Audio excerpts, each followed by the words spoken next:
ये मोदी सरकार या बीजेपी और कुछ नहीं है, ये आरएसएस की बच्ची है, बच्ची। और आरएसएस के बारे में बता साथी सतपाल मास्टर जी ने आपके सामने।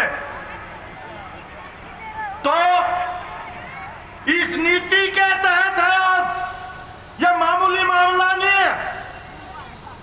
आज देश की पूरी व्यवस्था के ऊपर जो हमारे पुरखों ने अपनी कुर्बानियां दे करके, फांसी झूल करके, काले पानी जा करके इस देश को आजाद करवाया था, एक नक्शा बनाया था आजाद भारत का, कि जिसमें औरत और मर्द के बीच में जात के आधार पर, धर्म के आधार पर कोई भेदभाव नहीं होगा। जिस संविधान में यह दिशा तय करी थी कि अमीर और गरीब के बीच की खाई मेटी जाएगी, लेकिन अफसोस की बात कि आजादी के बाद जो लोग सत्ता में आए उन्होंने वो रास्ता नहीं अपनाया और उसमें भ्रष्टाचार का दलदल पैदा होता गया। उसी कीचड़ में से यू कमल का फूल यू पैदा होया।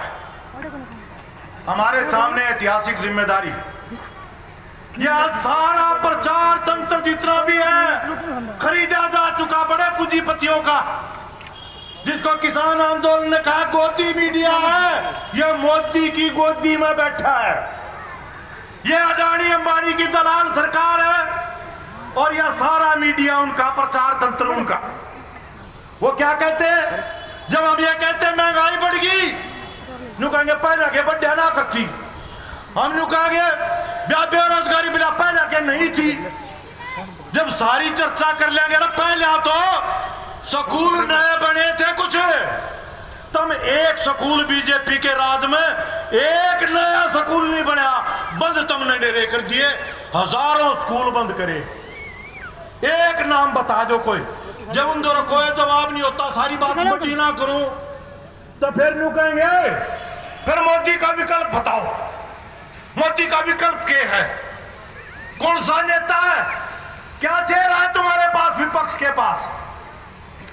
तो भाई मैं यह कहना चाहूं, ये गाना सुना होगा तुमने, पुराना गाना, फिल्मी गाना, बोला दिल को देखो चेहरा ना देखो, चेहरे ने लाखों को लूटा, दिल सच्चा और चेहरा झूठा।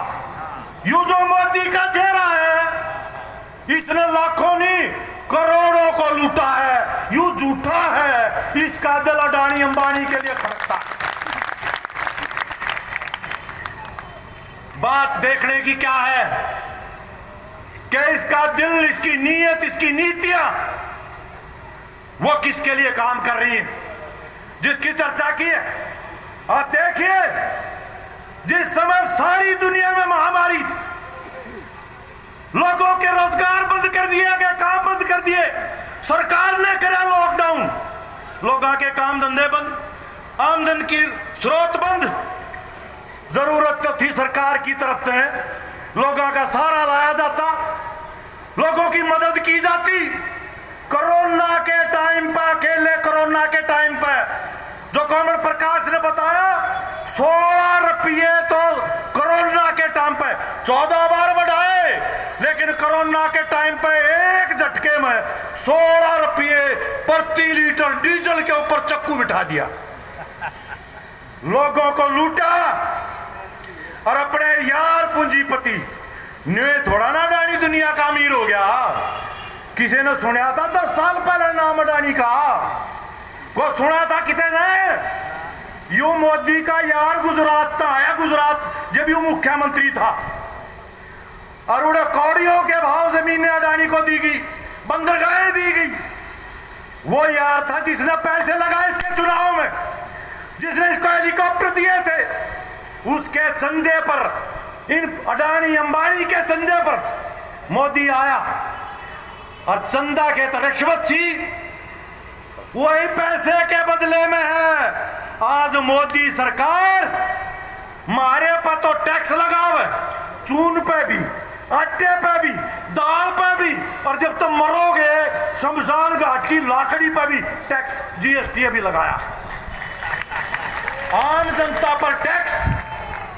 और अडानी अंबानी, मोदी जब राज में आया इन साहूकारों पर कॉर्पोरेट टैक्स था 35%, वो घटा के कर दिया 22%।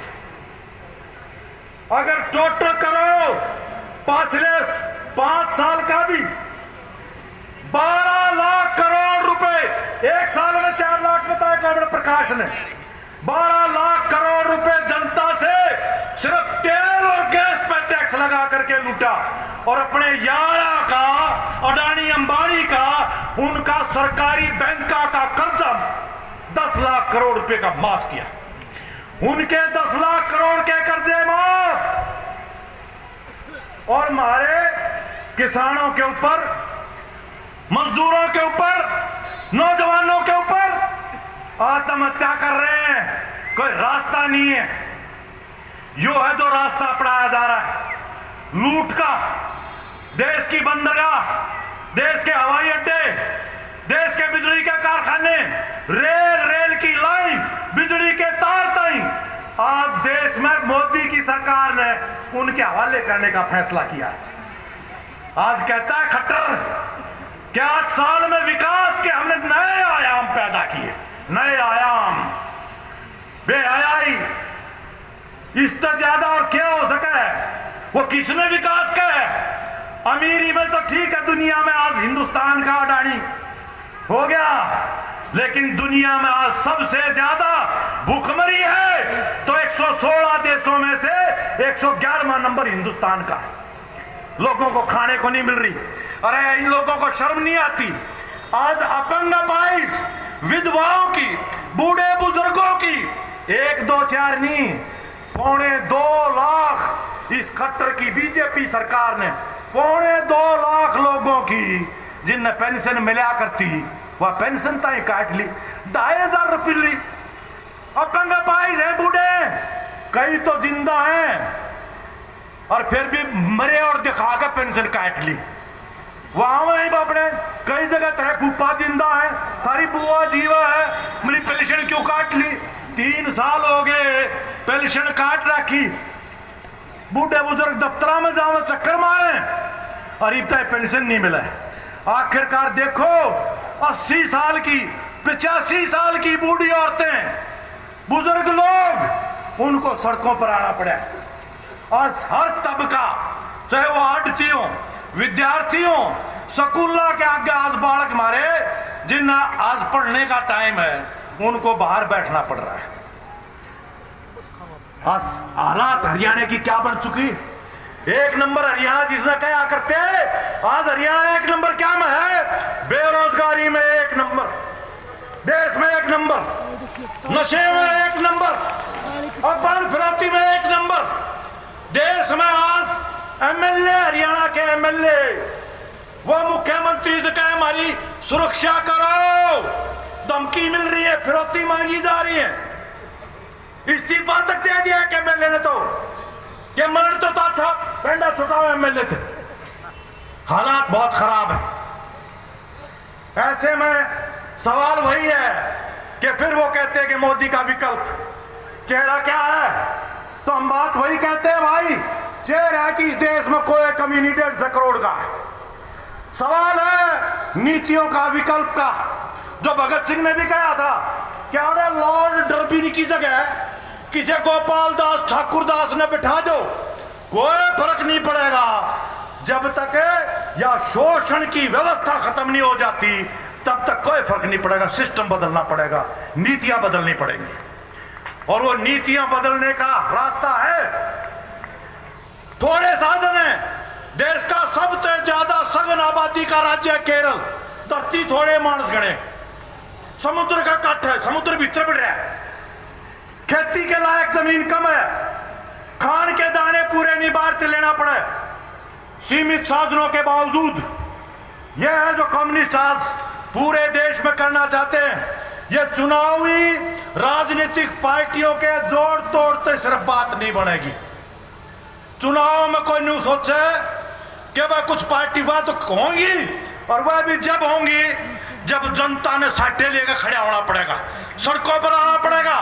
कौन पार्टी आज ऐलान करो कि मिल करके आज बीजेपी को हराना, सत्ता से बेदखल करना, यह सबसे पहला काम है। लेकिन उसके लिए सिर्फ इतना ही नहीं है कि बीजेपी को हटाना, बीजेपी की नीतियों को बदलना।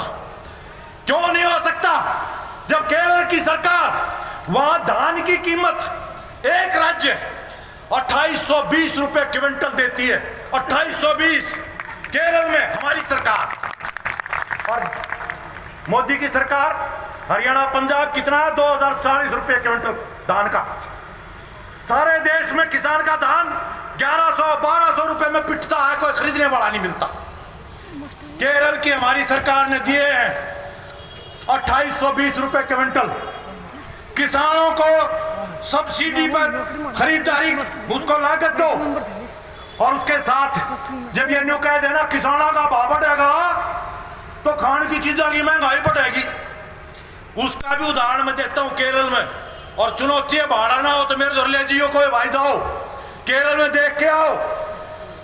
आज देश में नहीं, एशिया में केरल इस बात के लिए जाना जाता है, सब तो पढ़ा लिखा, सब तो पढ़े लिखे लोग हैं, बेघरबार नहीं बचे।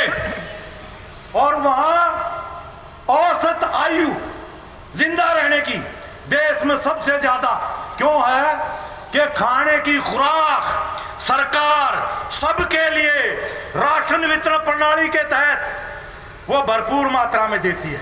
सिर्फ ये नहीं, ये गेहूं और चावल, इससे न्यारा तेरा चीज और सस्ती दर पे, सब्सिडी पे।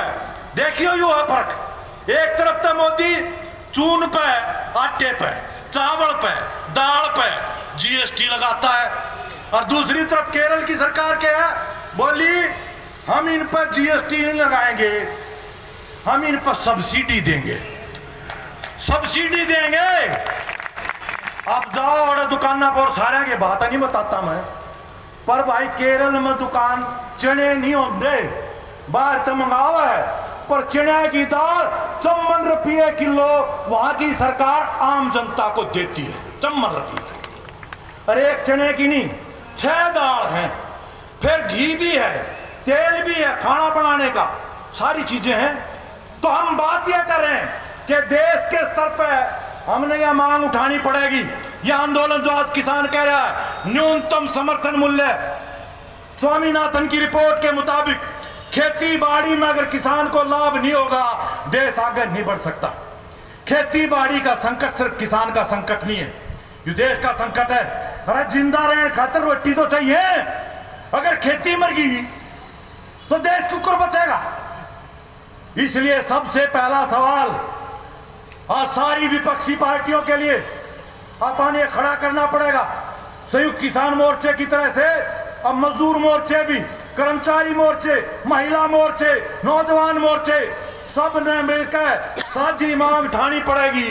देश में खेती में सरकारी निवेश बढ़ाओ, खेती में सब्सिडी किसान को दो, लाभकारी मूल्य दो, लेकिन आम जनता के लिए ये पीले गुलाबी कार्ड इनमें बांटने की बजाय तमाम देश की जनता को 2 रुपए के भाव पर राशन, और ना सिर्फ राशन, उसके साथ ये दूसरी चीजें जिसमें भरपूर पोषण आहार मिल सके। सिर्फ गेहूं और आटे नहीं मिलता जो केरल की सरकार दे रही है। कौन इसके पक्ष में होगा? ये सारी पार्टियों के सामने सवाल इन आंदोलनों को खड़ा करना पड़ेगा।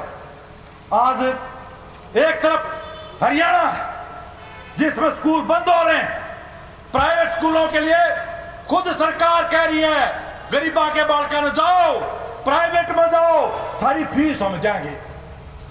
जब सरकारी में आओगे तो फीस तुमने देनी पड़ेगी। हमारा पैसा, जनता का पैसा, खट्टर के बाप का तो नहीं है, ये जनता का पैसा है। जनता के पैसे से प्राइवेट का मुनाफा, उनको पैसा दो, प्राइवेट में जाओ, सरकारी का ताला लगाओ। केरल की सरकार 7 साल हो गए हमारे आए हुए, 6 लाख बच्चे प्राइवेट स्कूल छोड़ करके सरकारी स्कूल के अंदर आए। क्यों आए? आज देश में पहला राज्य है, पहली जमात से लेकर आपको कंप्यूटर मिलेंगे सारे स्कूलों के अंदर। स्मार्ट क्लासरूम है, नए बिल्डिंग बनाए, मास्टर की भर्ती करी। और मैं छाती ठोक के कहता हूं हमारी सरकार है जहां सरकारी कर्मचारी ठेके पर नहीं है, और सरकार चाहे कांग्रेस की हो तो बीजेपी की हो, सारे में हालांकि अकेले कितने दिन कायम कर पाओगे, नारी बात। सबसे ज्यादा पक्के नौकरी आज है किसी राज्य में तो वो राज्य नाम उसका केरल। क्यों नहीं हो सकता भाई? अपने हरियाणा में क्यों नहीं हो सकता? देश में क्यों नहीं हो सकता? यू सारा देश अग्निपति ना, आग तो बहुत प्रेम है इन बीजेपी आरएसएस, क्योंकि आग लगाने का धंधा इनका। देश में आग लगाओ धर्म के नाम पर, गाय के नाम पर, मंदिर के नाम पर, मस्जिद के नाम पर। हमारे नौजवानों को अग्निपथ, आग के रास्ते के ऊपर, देश में किसान को, मजदूर को, सबको आग के रास्ते पर धकेल रहे हैं। 4 साल के लिए फौज की भर्ती, हमारे नौजवान गाजर मूड़ी हैं कि थोड़े बंदूक चलानी सिखाए, बॉर्डर पर भेज देंगे दुश्मन से लड़ने के लिए। या ना देश की सुरक्षा के लिए ठीक है और ना देश के नौजवानों के लिए ठीक है। हम इसको नहीं होने देंगे। हम अपने पुरखों की कुर्बानी को जाया नहीं जाने देंगे। हम ये जो मोदी, अडानी, अंबानी के जो आज दलाल सरकार है, जो अंग्रेजा की कोख से पैदा हुए थे, उनको इस देश की सत्ता से बेदखल करना पड़ेगा। और उसके लिए बहनों भाइयों, अपनी किस्मत ने मत कोसो। ये कर्म मारे नहीं है, मारे तो बढ़िया कर्म और किसी के नहीं है। हम हैं हिंदुस्तान के निर्माता, मजदूर, किसान। ये देश हमने बनाया। इन 2 हाथों बगैर कोई दौलत नहीं पैदा होती। आदमी के इन हाथों के बगैर कोई दौलत नहीं पैदा होती दुनिया में। मेहनत हम करते, हमारी मेहनत लूट करके वो साहूकार बनते, ये नहीं चल सकता। इसके लिए करना पड़ेगा। या जो अभियान हमने जो चलाया पूरे देश में, इसमें अपील यही है, जितने भी आज किसान संगठन, कर्मचारियों के संगठन, महिलाओं के संगठन, आंगनबाड़ी, मिड डे मील, आशा वर्कर, भवन निर्माण, सफाई कर्मचारी, ये जितने भी संगठन हैं, अपनी न्यारी न्यारी मांगों के लिए जो लड़ते आए हैं, वह मांग तो रखो ही, पर भाई थारे वेतन भत्ते तो न्यारा न्यू पूछो। आप सवाल का जवाब दो। यह विचार करना पड़ेगा। हमारे बच्चों का शिक्षा का अधिकार खत्म किया जा रहा है। दोबारा से मनुस्मृति का रास क्या था? मनु क्या कहता था? क्या थे उसके? के 2 शूद्र गंवार नारी ताड़न के अधिकारी। अपने भी क्या करते ना, बोला औरत नरमूज ने जितना कुट्टो उतना समरा। ज्ञान का अधिकार शूद्रों के लिए नहीं था। एकलव्य के अंगूठा काट लिया गया था। आजादी के आंदोलन में यही बात हुई थी कि इस देश में फिर किसी एकलव्य का अंगूठा नहीं कटेगा। लेकिन आज फिर देश में वही हालात पैदा किए जा रहे हैं। गरीबों के बच्चों को, दलितों के, आदिवासियों के, अल्पसंख्यकों के, और उसमें सबसे ज्यादा पहला नंबर किसका हुआ? लड़कियों का। घर में पढ़ाने का थोड़ा बहुत भी ब्योत किसी का होगा तो पहला नंबर छोरे ने मिलेगा। लड़कियां पढ़ के आगे आ रही हैं। यूनिवर्सिटी में आज लड़कों के मुकाबले लड़कियां ज्यादा हैं, वो पढ़ाई में अव्वल आ रही हैं। लेकिन यो इनके छाती में जोते तेल की ढाला लग गया मोदी का, आरएसएस का। ये महिलाएं ये क्यों आगे आगी जो पाया की जुत्ती हुआ करती, उनको दोबारा से घरों की 4 दीवारी के अंदर कैद करने के लिए ये शिक्षा का अधिकार के ऊपर हमला है। तो हमारी शिक्षा का अधिकार के लिए लड़ाई कौन लड़ेगा? अगर सफाई कर्मचारी, मिड डे मील, आशा, आंगनबाड़ी, भवन निर्माण के मजदूर, अगर ये अपनी मांग को मांग नहीं मानेंगे, अगर ये मांग नहीं करेंगे कि क्यों नहीं भर्ती पक्की की जाए, जब काम पक्का तो नौकरी पक्की क्यों नहीं होनी चाहिए? काम पक्का तो नौकरी पक्की हो। इस बात को लेकर के अपन। दूसरी बात, खेती किसानी के साथ साथ ये मनरेगा, क्योंकि मशीन आ गई, खेती में काम कम हो गया, लड़ करके कानून बनाया। मोदी ने आते कहा था कि इसकी तो मैं एक यादगार बनाऊंगा। यादगार समझा रहा हूं, मरे उड़ की फोटो टांग दिया करें। न्यू मनरेगा ने मार के उसका फोटो टांगना चाहे मोदी। हम मरने देंगे क्या? क्या हम मरे पड़े हैं क्या? हिंदुस्तान के लोगों में रगों में खून नहीं बचा। यही वो लोग थे इसी हरियाणा के जिन्होंने हजारों की तादाद में अंग्रेजों के तोपों के सामने हमारे पुरखों ने अपने सीने अड़ाए थे। कोई जिला, कोई गांव नहीं बचा हुआ। महिलाओं ने, बुजुर्गों ने, किसानों ने, सैनिकों ने 1857 की लड़ाई के अंदर जगह जगह गुलमेख ठोके गए थे। हम उनकी कुर्बानियों को जाया नहीं जाने देंगे। इसलिए बहनों भाइयों, आज की जरूरत यही है।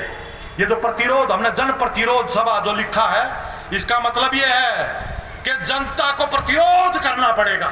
जन प्रतिरोध, अकेले अकेले उससे बात नहीं बनेगी। सारी जनता, हर तबके के जो भी लड़ाके संगठन है, मैं तो ये कहता हूं हिंदुस्तान के सच्चे बेटा बेटी जितने हैं, जिनको अपने पुरखों से, इस देश से जो इनको प्रेम है, उन सबको आह्वान करते हैं हम, आओ। होंगे कुछ मतभेद, अलग अलग संगठन से कुछ मतभेद भी होंगे, लेकिन साझी बात है देश की खेती बचाना। क्या इसके ऊपर कोई भेद हो सकता है? देश में रोजगार बचाना, क्या इसके ऊपर कोई भेद हो सकता है? क्या देश में लोकतंत्र को बचाना, इस पर कोई मतभेद हो सकता है? आज ये ईडी, फलाना धकड़ा, सीबीआई, अभी इंडियन एक्सप्रेस एक अखबार है, 2 दिन पहले उसने पूरे पहले पन्ने के ऊपर मोदी के राज में जितने सीबीआई के छापे पड़े उनमें 95% विपक्ष के नेता है। सारे आज जो बीजेपी में गए, निराड़ंगा इकट्ठा करे अलग अलग जगहों से लोग, बल्कि वो दिखाने की कोशिश ये करते हैं तुम वोट किसी ने दे लियो, राज हमारा ही बनेगा। अभी गोवा में खरीद लिए, कर्नाटक में लोगों ने बीजेपी हराई, उड़ा खरीद का अपनी सरकार बना ली, मध्य प्रदेश में बना ली, जगह जगह वो, क्योंकि रपिए हैं, अडानी अंबानी के रपिए, चंदा है, चकमा है, खूब है, वो इस तरह का प्रभाव देने की कोशिश करते हैं कि हमारा कोई विकल्प नहीं हो सकता। तो हमारे सामने बात यही है कि जनता, वो भूल गए इस इतिहास ने कि इस देश की जनता ने अंग्रेज वोटा में नहीं हराए थे, वोटा तो नहीं गए थे अंग्रेज, लोग सड़कों पर आ गए, उनकी जेलें भर दी, अंग्रेजों का जीना मुश्किल कर दिया। यह है वो संघर्ष का रास्ता। अगर लोग सड़कों पर आएंगे तो ये जो आज कई नेता बिला में बड़े बैठे, सीडी तो ईडी तो डर रहे हैं, उनको कहते हैं बोल वो दिखा दे ईडी का, बोले भाई जेल में जाना है, अगर राजमाना हमारी के लिए आ जाओ। और एक बीजेपी बन गया गंगा घाट, जो भी आड़ा आके बीजेपी में गोता मारेगा उसके सारे पाप साफ, सब भ्रष्टाचार के मुकदमे खत्म। और जो बीजेपी में नहीं, उनके ऊपर ये मुकदमे हैं, उनके विरोध में जो भी कोई बोलता, पत्रकार, बुद्धिजीवी। हालत ये है, हाथरस का एक कांड होया, दलित लड़की कुकर्म किया गया, गैंग रेप उसके साथ, आखिरकार वह मर गई। रात के टाइम आज तक ये ठेकेदार बड़े हिंदू संस्कृति के अपने को दाग दिया कर, रात में घराना की सहमति के बगैर रात ने मुंह छपे जब लोग सोए थे उस टाइम पर दाग दिया। और उसको जो उजागर करने वाले जो पत्रकार थे, आज देखो 2 साल तो ऊपर हो गया, वो पत्रकार जेल में पड़े, यूएपी आतंकवाद की धारा लगा करके उनको जेल में डाल रखा। हमारे विद्यार्थी लड़के लड़कियां जेएनयू में पढ़ती थी, कोई मुस्लिम अलीगढ़ यूनिवर्सिटी पढ़ती थी, कोई अलग अलग जगहों पे। ये मोदी ने जो धर्म के आधार के ऊपर जो हमारे देश की नागरिकता जो तय करने की कोशिश की, इसके खिलाफ बोल रहे थे। वो पहले भी फीस के वृद्धि के खिलाफ लड़ाई लड़ रही थी। हमारे हरियाणा की भी है नताशा नरवाल, हमारी बेटी, यूएपीए आतंकवाद निरोधक कानून के तहत पढ़ने वाले लड़के लड़कियों को जेल के अंदर डाल रखा। यह है जो एक तोते कहा करते उस टाइम पे, आज ये मोदी के तोते बन गए सारे के सारे। और हालत यह पहुंच गई देश का टीवी और सब, आज चीता ने दिखाओ, चीते ले आए, चीते मोदी के जन्मदिन पर चीते, और भारत के जन्मदिन पर 15 अगस्त को क्या लेकर आया? 15 अगस्त का दिन याद करो, मोदी लाल किले से एक भाषण दे रहा था कि जिस समाज में महिलाओं की कदर नहीं हो, समाज आगे नहीं बढ़ सकता। उस दिन चीते छोटे गुजरात में 15 अगस्त को 11 चीते, जिन्होंने हमारी बहनों को नोच खाया था, बलात्कारी थे, हत्यारे थे, जिनको सजा मिली थी। गुजरात के अंदर हत्या और सामूहिक बलात्कार करने वाले लोग, उनको 15 अगस्त को छोड़ा। 15 अगस्त देश की आजादी का दिन, इससे बड़ा अपमान की कोई बात नहीं हो सकती। और क्या कहा, ये ब्राह्मण हैं, संस्कारी लोग हैं, इनका आचरण अच्छा है, इसलिए इनको जेल से छोड़ रहे। ये असली चीते ये हैं जो आज बलात्कारियों को, हत्यारों को जगह जगह छोड़ा पाड़ा जा रहा है। कहीं कहीं दन दनाते हुए हथियार लेकर के पहुंचते हैं, कोई गौ रक्षा के नाम पर। ये मेवात के अंदर जिन मेवातियों ने इस हरियाणा में, जिसको हम अपना ताज कह सकते हैं, सबसे ज्यादा, अगर देश की आजादी की लड़ाई में सबसे ज्यादा शहादतें हैं किसी इलाके की, तो वो मेवात है। वो मेवात जिसमें सबसे ज्यादा गाय पाली जाती है, पिछड़ा हुआ है, पशुपालन के सारे गुजारा बसर होता है। गरीब लोग हैं, भैंस महंगी है, गाय सस्ती है, क्योंकि अपने बाका न पाले हैं। और किसी के घर में बढ़ जाओ क्योंकि वह मुसलमान हैं, सिर्फ इतना ही उनका कसूर है। हथियार लेकर के बाकायदा गांव गांव से अपहरण कर ले जाते हैं, पीटते हैं और हत्याएं तक की गई है।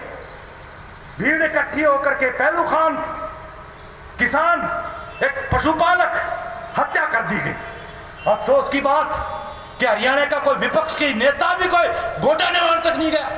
अपनी वोट दिख रहे हैं, इंसानियत नहीं नजर आती। यो पहलू खान नहीं मारा जा रहा, ये हिंदुस्तान की आत्मा को मारा जा रहा है, हिंदुस्तान की संविधान व्यवस्था को खत्म किया जा रहा है। इसलिए शपथ ये लेनी पड़ेगी, ये सारी अपोजिशन पार्टियों को आज ये सब चीजें छोड़ करके इस देश को बचाने के लिए आना पड़ेगा। और इसका ये तभी होगा, ये ना तो अपने अपने पत्ते खेलने जाएंगे, अपने अपने सड्डे करे जाएंगे, आधा आधा खा लूड़े, यू काम हम कराएंगे। मारे तो न्यारा और कोई नहीं कर सकता। मारा मतलब देश का मेहनत का सवाम। यू किसान जब चालिया दिल्ली और दिल्ली की जब बॉर्डर घेरी, तो वह लोग जिनने अपने घोषणा पत्र में यह करने की तय कर रखी थी, वह लोग भी किसान आंदोलन, हम किसान आंदोलन के साथ, क्योंकि वोट किसाना गिल्ला। अब जनता उड़ा पहुंच गई तो वह भी किसाना गिल्ला। हाँ, जनता तो बड़ा कोई नहीं है, जनता ही जनार्दन है, जनता ही बतावेगी। इसलिए अपना एकमात्र काम इसके बाद होगा कि हरियाणा में जितने संगठन हैं उन सबको इकट्ठा कराएंगे, सबको इकट्ठा कराएंगे। साझी मांग, साझी लड़ाई और साझी कुर्बानी, यही हमारी विरासत, देश की आजादी के आंदोलन की साझी संघर्ष, साझी कुर्बानी, इस साझी संस्कृति को, साझी विरासत की, इसी को आगे बढ़ाने की लड़ाई है। यही आज की जरूरत है। इसी आह्वान के साथ मैं आपसे यही कहूंगा, अपने अपने संगठन गामा में, हमने कहा किसान, खेत मजदूर, ये ट्रेड यूनियन अलग अलग ईद गांव में रहे हैं, आशा भी, आंगनबाड़ी भी, सफाई कर्मचारी भी, खेत मजदूर भी है, किसान सभा भी है, पर आपस में कोई तालमेल नहीं गांव में। अरे गांव के गांव में कटखड़ाओ, अपनी संघर्ष कमेटी बनाओ गांव के लेवल पे, हर गांव में, और गांव के लेवल पे बोल के लो नरेगा देना पड़ेगा, बोल के लो स्कूल में बंद नहीं होने देंगे, मास्टर लाने पड़ेंगे, पीने का पानी, बिजली का मसला और जगह जगह रहने की। अब लोगों के लिए ये तो सारी जमीन कब्जा करना चाहते हैं। स्कूलों की जमीन भी बेचने का फैसला किया है। पंचायती जमीन कोई क्या नाम पर, को क्या नाम पर, नंदीशाला, योगशाला, गौशाला, क्या के नाम पर जमीन ले हैं। और फिर वह कहेंगे जमीन ना पड़े यार आते हैं बेचेंगे, जो कराडानी के बनवाने लग रहे जगह जगह। तो इस मामले पर अपन यूं करना पड़ेगा कि अपने अपने लोकल लेवल पर, गांव के लेवल पर, मोहल्ले के लेवल पर, शहर में अपनी कमेटियां